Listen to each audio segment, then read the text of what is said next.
Anti doping मानकों का कार्रवाई Thank you. सुनिश्चित होगी। धन्यवाद अध्यक्ष महोदय, आपने धन्यवाद। मुझे बोलने का मौका दिया। धन्यवाद। Thank you. The deliberation is complete. Now I ask the Honorable Minister.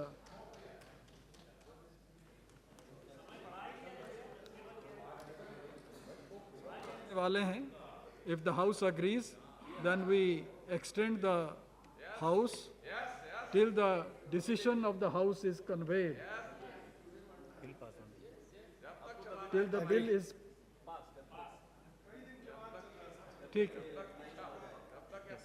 decision is conveyed and the bill is passed.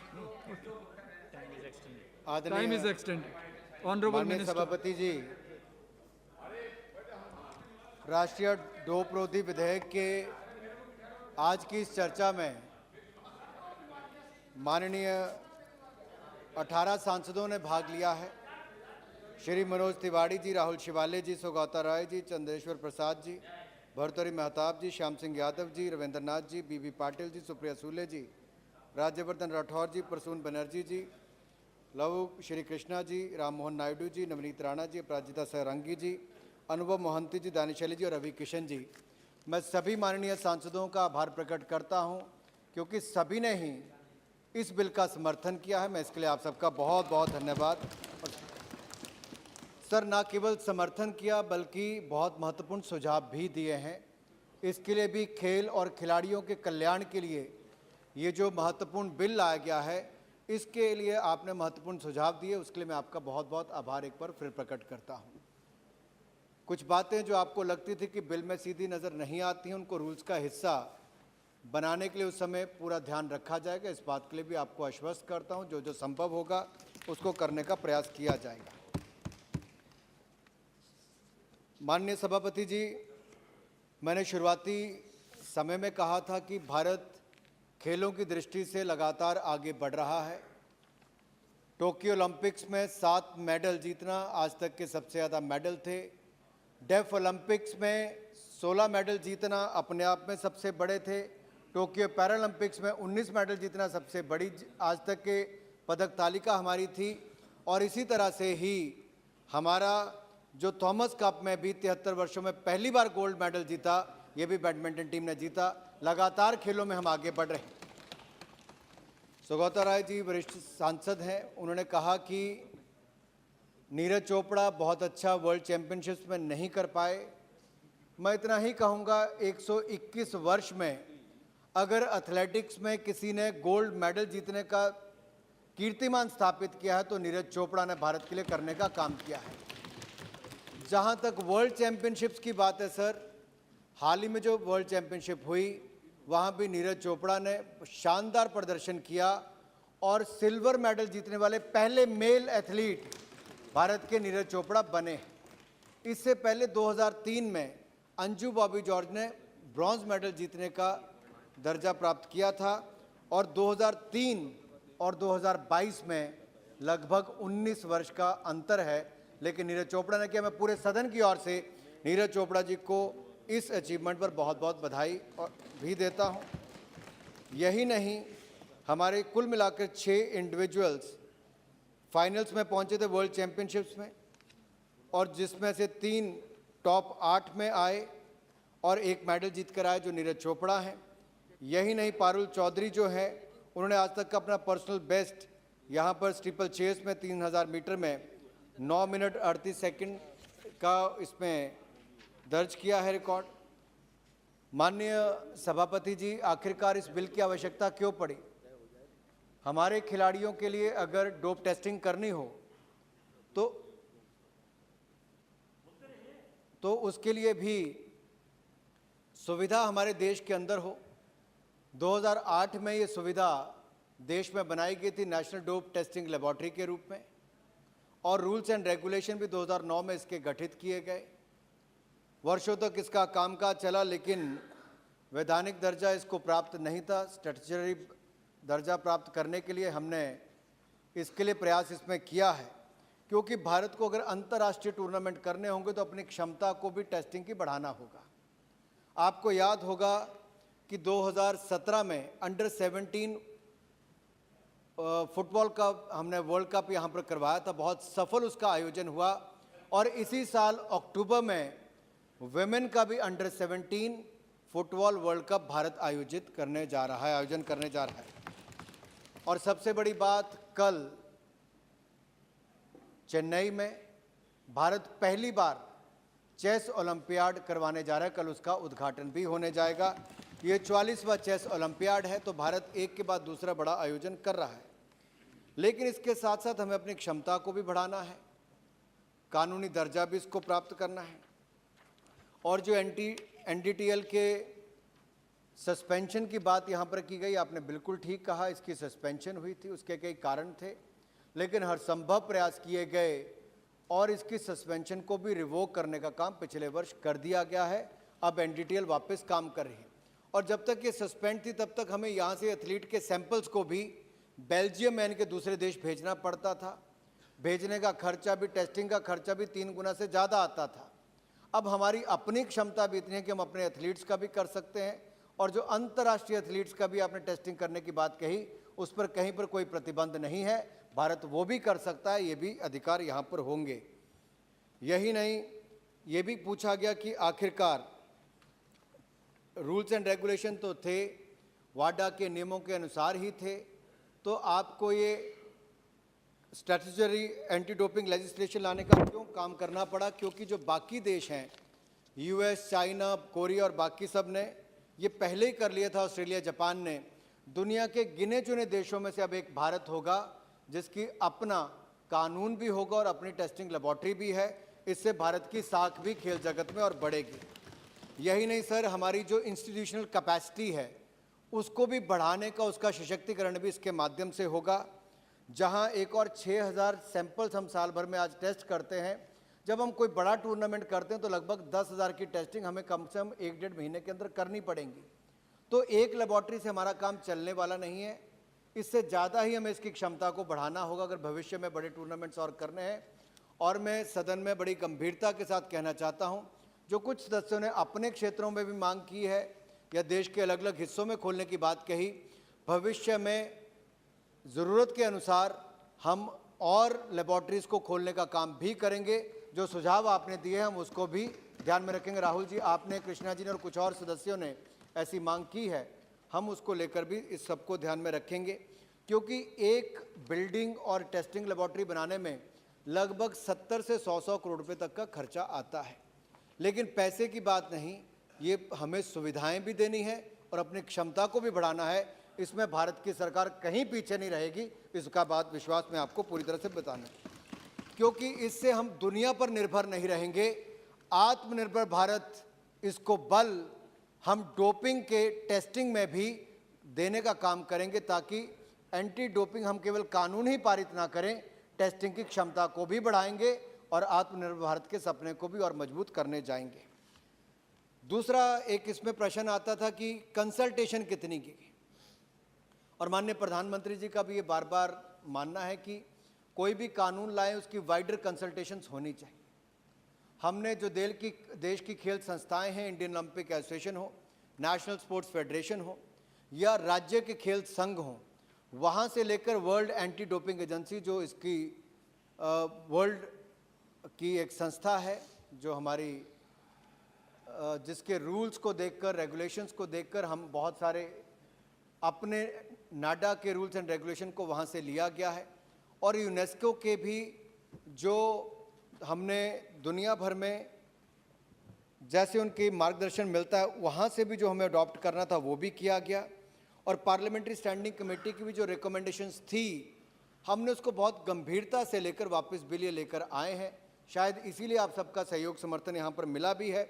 और अगर कहीं पर सुधार और करना है, आपने कहा कि रूल्स में उसको करने की आवश्यकता पड़ेगी, तो मैं सदन को आश्वस्त करना चाहता हूँ, हम उसको भी वहाँ पर करने का काम करेंगे। क्योंकि यूनेस्को का जो मॉडल लेजिस्लेटिव फ्रेमवर्क है उसको भी हमने पढ़ा है और उसको भी इसको फैक्टर इन करने का काम किया है।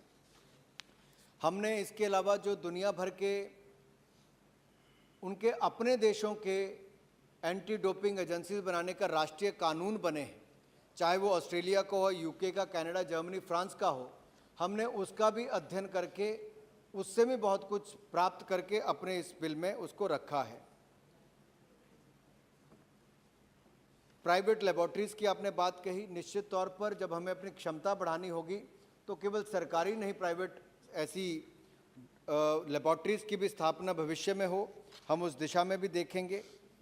और इस लेजिस्लेशन के माध्यम से हमारे खिलाड़ियों के अधिकारों का, उनको भी सेफगार्ड करने का प्रयास किया जाएगा ताकि उनके राइट्स और इंटरेस्ट को सेफगार्ड किया जाए।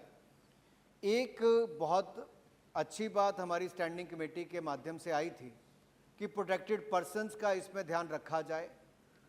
और प्रोटेक्टेड पर्सन है कौन है, इसकी भी चर्चा यहाँ पर की गई। माइनर एथलीट्स भी हैं, रिक्रिएशनल एथलीट्स भी हैं और हमारे एथलीट विद डिसेबिलिटीज़ भी हैं। ये बहुत इंपॉर्टेंट क्लॉज है और इसको इस पे रखना इसलिए आवश्यक था और इसको रूल्स में इसको समय समय पर डिफाइन इसलिए किया जाएगा। माननीय भर्तृहरि मेहताब जी ने इस विषय को उठाया था और कुछ और यहाँ पर माननीय सदस्यों ने उठाया, क्योंकि वाडा भी समय समय पर अपने रूल्स और रेगुलेशंस में बदलाव लाता है, कभी 3 साल बाद, कभी 2 साल के बाद।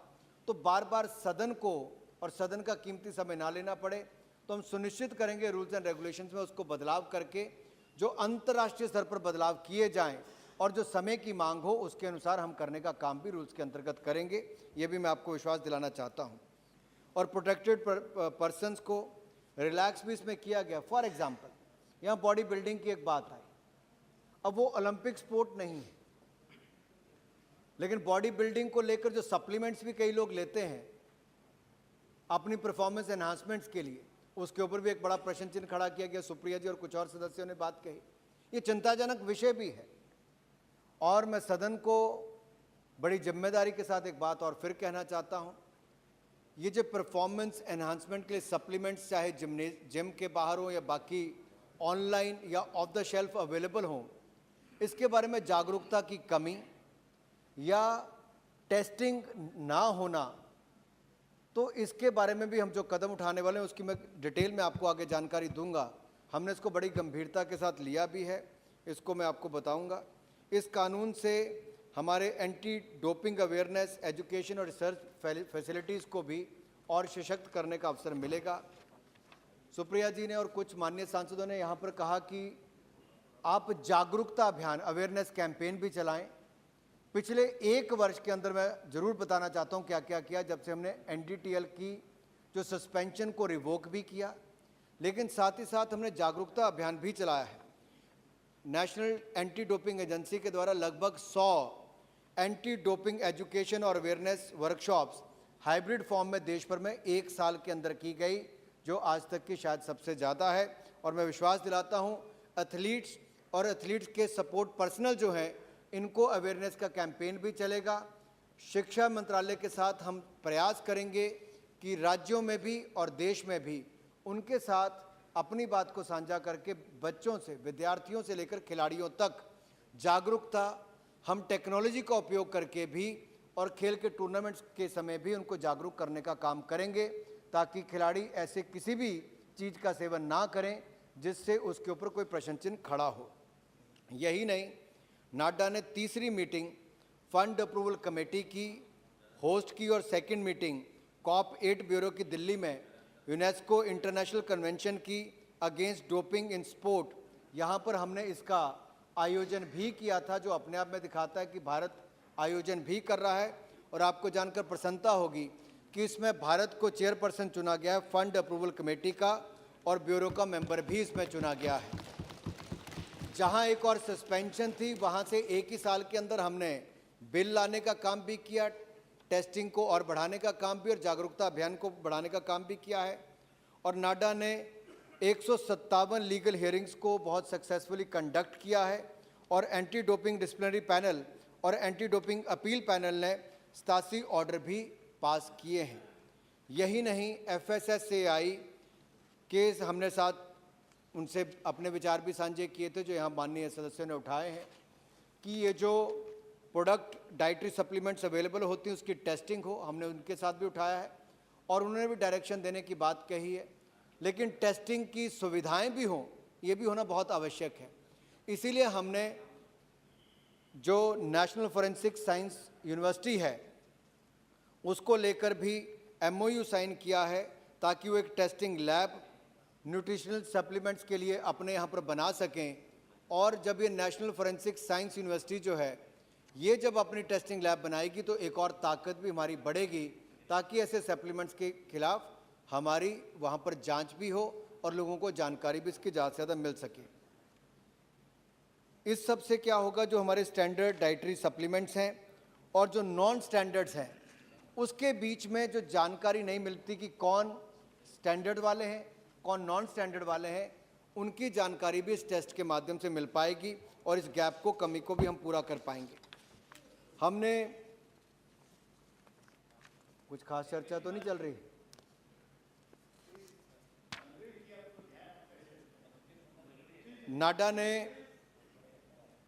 नाडा ने एंटी डोपिंग एजुकेशन और अवेयरनेस टूल किट को भी तैयार किया है, जो एंगेज करने के लिए है कि स्टेक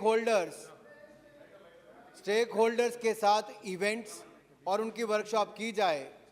और मैं सदन को ये बताना चाहता हूँ कि जो आपने आज जिसकी कल्पना की कि खेलो इंडिया यूथ गेम्स हो या यूनिवर्सिटी गेम्स हो, यहाँ पर भी डोपिंग के बारे में अवेयरनेस की जाए। इस साल जो हमने चौथा खेलो इंडिया यूथ गेम्स किया था और दूसरा खेलो इंडिया यूनिवर्सिटी गेम्स किया, हमने यहाँ पर टेक्नोलॉजी के माध्यम से भी और फिजिकली भी वहाँ पर खिलाड़ियों के लिए अवेयरनेस कैंपेन किया है और इसका सभी खेल और खिलाड़ियों ने बहुत स्वागत किया। हम भविष्य में भी इसको करेंगे, इस बात का आश्वासन भी आपको दिलाना चाहता हूँ। नाडा ने इनिशिएट किया है कि हम ऑटोमेशन और डिजिटाइजेशन को करेंगे ताकि हमारी मैनुअल सिस्टम्स पर डिपेंडेंसी कम हो और हम अपने सिस्टम को भी ज़्यादा जवाबदेह बना सकें, ऑपरेशंस को भी और पारदर्शी कर सकें और उसमें एफिशिएंसी को भी और बढ़ा सकें। इसलिए पेपरलेस डोप कंट्रोल प्रोसेस हो, इस दिशा में भी हम माननीय सभापति जी आगे बढ़ रहे हैं।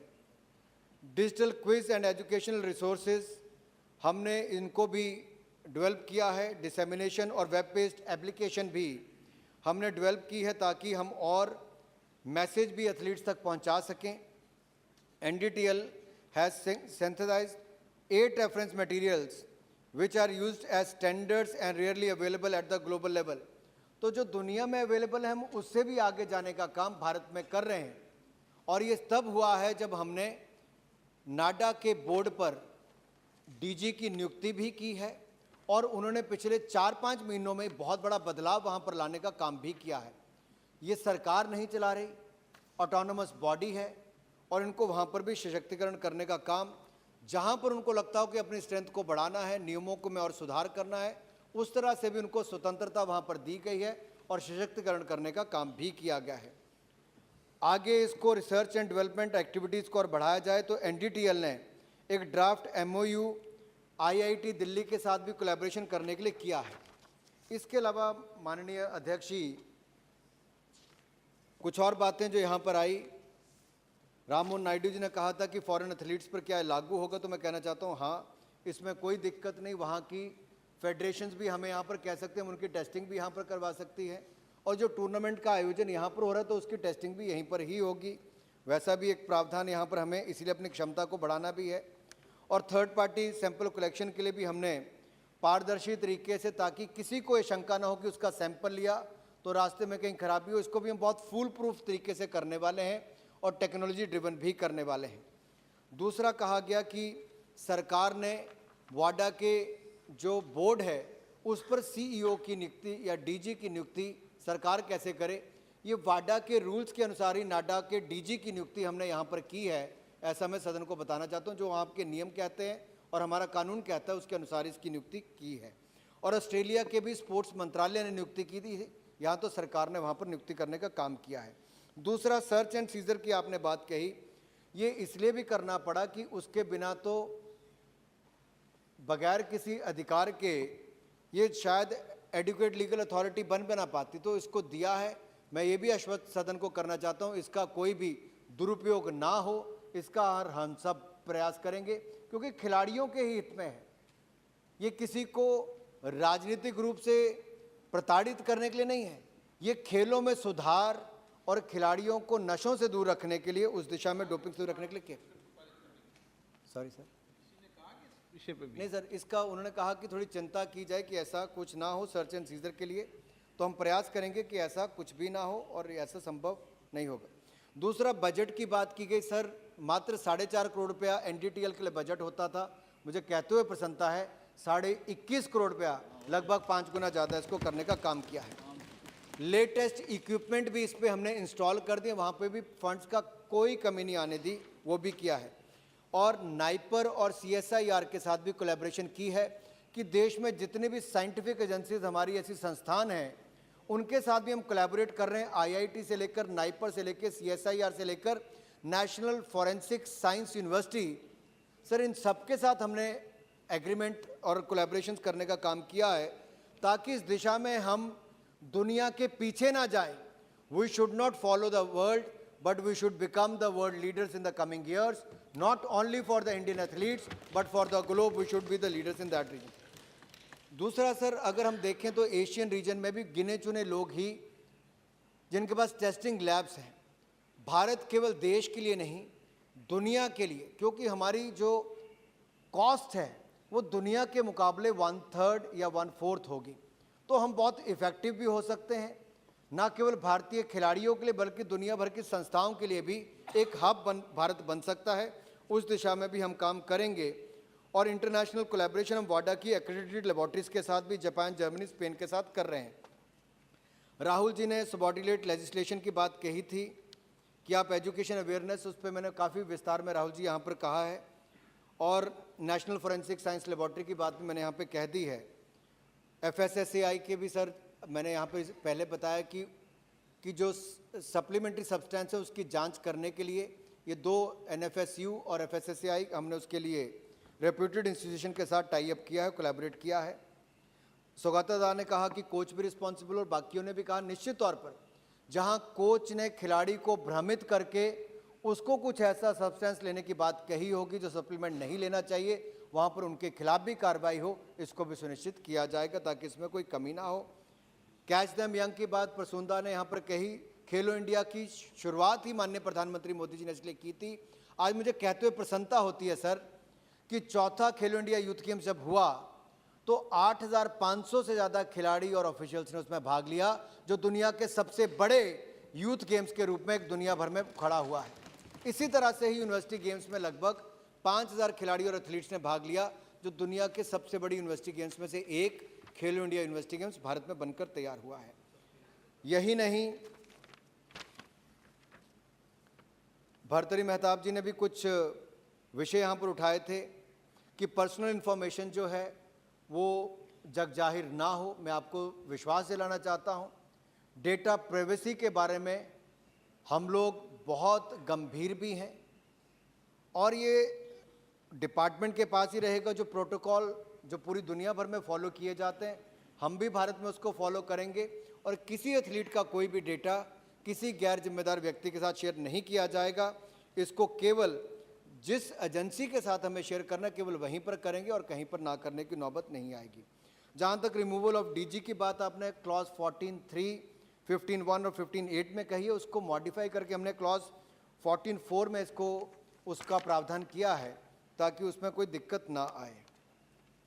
दूसरा, क्लॉज 11 और 12 में अपॉइंटमेंट और रिमूवल की बात बार बार आई, तो इस पर मैं केवल इतना ही कहूँगा, in order to provide rate and endurance to the bill, minute details are not laid down in the bill, but will take care of that in the rules and regulation and will ensure that that will happen. However, the clause 29 provides for the subordinate legislation on all those aspects and all the concerns and suggestions of the parliamentary standing committee, as well as the honorable member will be duly considered while framing the rules and regulation. As I rightly said earlier, the board, NADA and the NDTL, disciplinary and the educating panel, sir इसके लिए rules बनाते समय हम सारे सुझावों को उसमें प्रयास करेंगे कि उनको वहाँ पर ध्यान रखा जाए। एक और माननीय सांसद ने कहा था कि इंटरनेशनल नॉर्म्स के अनुसार ही इसको किया जाए, तो मैं कहना चाहता हूँ हमने इसका स्ट्रक्चर हो या कानूनी प्रावधान जो किए हैं, अंतर्राष्ट्रीय बॉडी वाडा, यूनेस्को के प्रावधान, रेगुलेटरी फ्रेमवर्क और दुनिया भर के देशों के जो कानून अब तक बने हैं उनको मद्देनजर रखते हुए इसको तैयार किया गया है। एडजुडिकेशन की सर बात की गई, डिसिप्लिनरी पैनल और अपील पैनल, ये दो इसलिए अलग अलग बनाए गए हैं कि 3-3 मेंबर की एक कमेटी होगी और उस पर भी जो 3 लोग होंगे, जैसे लीगल मेंबर, मेडिकल मेंबर और स्पोर्ट्स मेंबर होगा, तो 3 मेंबर की एक कमेटी होगी, तो 15 मेंबर जब हैं तो 5 ऐसे पैनल बन सकेंगे, तो खिलाड़ियों को ज़्यादा इंतज़ार भी नहीं करना पड़ेगा। इसी तरह से अपील पैनल पर भी 3-3 मेंबरी कमेटी है और उसके भी 3 बेंच होंगे, ताकि समय रहते खिलाड़ियों को न्याय भी मिल सके। इसलिए मैंने कहा ये बिल खिलाड़ियों के कल्याण के लिए है, खिलाड़ियों के हितों के लिए है और खिलाड़ियों के हितों के संरक्षण करने के लिए ही हमने इसको किया है। और सर थोड़ा सा और नहीं सर 5 मिनट और दे दीजिए। लास्ट जो खेलते हैं ना पारी, खिलाड़ियों के लिए है, फिर अंतिम पारी। सर इंडिपेंडेंस की बात कही गई तो स्टैट्यूटरी बॉडी इसको बनाया गया है।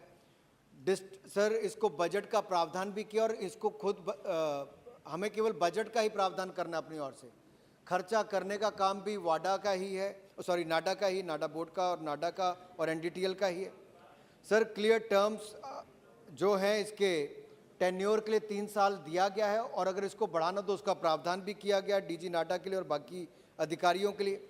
सर बिल में ये भी प्रावधान किया गया है कि अगर इसकी ऑर्गेनाइजेशन की स्ट्रेंथ को एक्सपैंड या एनहांस करना तो अधिकार भी उनको ही दिए गए हैं और सर्च और सीजर के अधिकार भी इसमें दिए गए हैं ताकि वो काम खुलकर पूरी क्षमता के साथ कर सकें।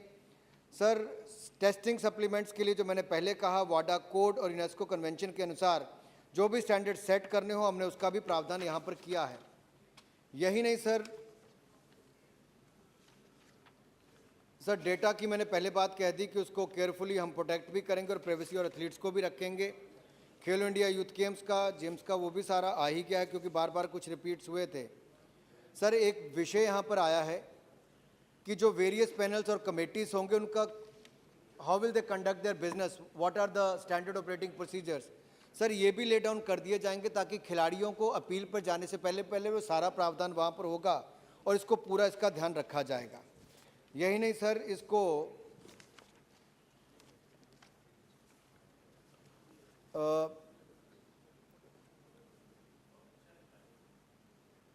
सर टोटल मेडल्स की बात यहाँ पर की गई सर और कुछ बजट की बात भी यहाँ पर की गई। मुझे लगता है कुछ जानकारी सदन की गलत कुछ सदस्यों की थी तो उन्होंने दिखाने का प्रयास किया जैसे मेडल भी कम हो गए और खेल का बजट भी कम हो गया। सर ऐसा नहीं है। मैं समझ सकता हूँ कि आपको पॉलिटिकल स्टेटमेंट बनानी तो आप कह सकते हो कि प्रधानमंत्री जी फ़ोटो क्यों खिंचवाते हैं, लेकिन सर उन खिलाड़ियों से पूछिए, क्योंकि मैं तो जब ओलंपिक्स में खेलकर खिलाड़ी आए या वहाँ पर खेल भी रहे थे या पैरालंपिक्स के थे सर किसी भी देश के खिलाड़ी से पूछिए, दुनिया के शायद ही कोई प्रधानमंत्री ऐसा हो जो देश के खिलाड़ियों को टूर्नामेंट में जाने से पहले और आने के बाद उनका स्वागत भी करता, उनका मनोबल भी बढ़ाता। सर इसमें विरोध नहीं होना चाहिए। मैं तो चाहता हूं सभी माननीय सांसद भी अपने यहाँ के खिलाड़ियों को सम्मानित भी करें, खेलों का आयोजन भी करें और खेलों की सुविधाओं को बढ़ाने का प्रयास भी करें। मेरा सिर्फ इतना अनुरोध रहेगा सर, मैं इस पर कोई राजनीतिक, क्योंकि किसी माननीय सांसद ने भी नहीं यहाँ पर की, 1-2 को छोड़कर उनको मैं रोक नहीं सकता, लेकिन सर 886 नहीं सर, ना मैं उन सांसद को छोड़ सकता हूँ ना वो राजनीति को छोड़ सकते हैं। सर 2013-14 में सर खेलों का बजट 874 करोड़ रुपया बजटरी एस्टीमेट था सर। 2022-23 में बढ़कर 2254 करोड़ रुपया हो गया है। और यही नहीं सर, अगर आप देखेंगे तो उस समय भी जो 2010 से लेकर 2015 तक सर 62 प्रोजेक्ट मंजूर किए गए, जबकि 2017 से 2022 तक 300 प्रोजेक्ट खेल इंफ्रास्ट्रक्चर के मंजूर किए गए, जो 5 गुना ज़्यादा है। यही नहीं सर, उस समय 2010 से 2015 तक 342 करोड़ रुपया इंफ्रास्ट्रक्चर पर, खेलों के इंफ्रास्ट्रक्चर पर खर्च किया गया, अब उसको बढ़ाकर 2753 करोड़ रुपया किया गया है। सर कहाँ 342 करोड़, कहाँ 2753 करोड़ रुपया। सर हम सबको खुशी मनानी चाहिए कि कम से कम खेलों का बजट बढ़ना शुरू हुआ है। हालांकि खेल राज्य का विषय है, राज्यों को करना है। केंद्र सरकार तो टारगेट ओलंपिक पोडियम स्कीम लाकर वहाँ पर भी 100 करोड़ रुपया एलीट एथलीट्स पर खर्च करती है, जो मेडल जीतने की क्षमता रखती है, या जो डेवलपमेंट एथलीट्स भी होंगे सर, उनके रहने का, खाने पीने का, उनका ट्रेनिंग देश और दुनिया भर में भी पार्टिसिपेट करने का पूरा खर्चा मोदी सरकार ही वहन करती है और आगे भी करेगी सर, हम आगे भी करना। दूसरा सर, मुझे लगता है कि कुछ बात यहाँ पर जो ग्रासरूट लेवल के एथलीट्स की गई, 3000 एथलीट्स को सर हम प्रावधान किया है और देते भी हैं आउट ऑफ पॉकेट अलाउंस। लगभग 1,20,000 रुपया साल का हम 3000 खिलाड़ियों को देते हैं। ये टारगेट ओलंपिक पोडियम स्कीम के खिलाड़ियों के अलावा है। और जो स्कीम्स हमने लॉन्च की हैं सर, उसको मैं एक 193 में चर्चा, उसमें बाकी सारा उपलब्धियों वाला अलग से बता दूंगा। लेकिन सर एक माननीय सदस्य बड़े जागरूक हैं, तो 193 की जो चर्चा पिछले सत्र में बाकी थी उसको कंटिन्यूस आगे करेंगे। उसको कर लेंगे सर, लेकिन बस सर मैं दो इसी को लेके सर बस बिल के रिप्लाई पे मैं ख़त्म कर रहा हूँ सर। 2-3 इश्यूज यहाँ पर आए। अब और बोलो आप, नहीं सर, दानिश अली जी को परेशान करने हैं। यहाँ पर सर 2-3 विषय आए। एक विषय बीच में निशिकांत दुबे जी ने उठाया कॉन्फ्लिक्ट ऑफ इंटरेस्ट का, क्योंकि हम सब ने ये तय किया था कि यहाँ पर कोई भी किसी राजनीति नहीं करेगा और सभी मान्य सदस्यों ने नहीं भी की। केवल एक सांसद महोदय ने बीच में अपना गुस्सा कहीं पे चुनाव हारने का यहाँ पर निकालने का प्रयास किया। मैं उनकी पृष्ठभूमि या बाकी सबके पीछे नहीं जाना चाहूँगा सर, मैंने तो नाम भी किसी का नहीं लिया।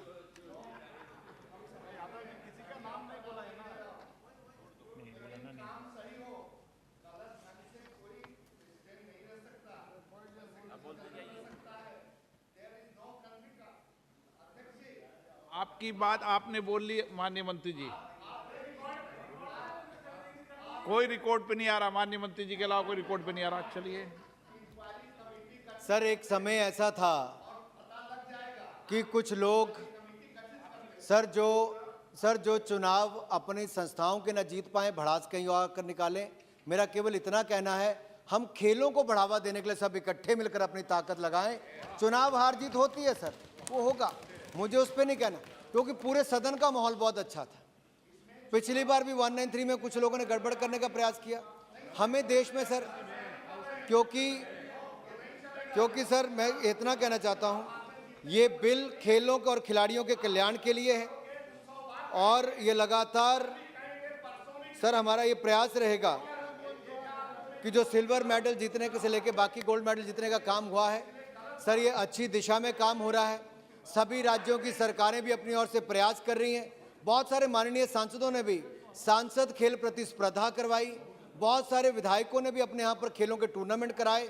हम सब इकट्ठे मिलकर खेलों को आगे बढ़ाएं और नाडा के माध्यम से एंटी डोपिंग गतिविधियों पर भी हम आगे इसको बढ़ाने का काम करें, ताकि डोपिंग मुक्त भारत और खेल हो। इस दिशा में हम कदम उठाएंगे। आप सब ने अपना सहयोग दिया, आप सबका बहुत बहुत धन्यवाद। प्रश्न ये कि विधेयक पर विचार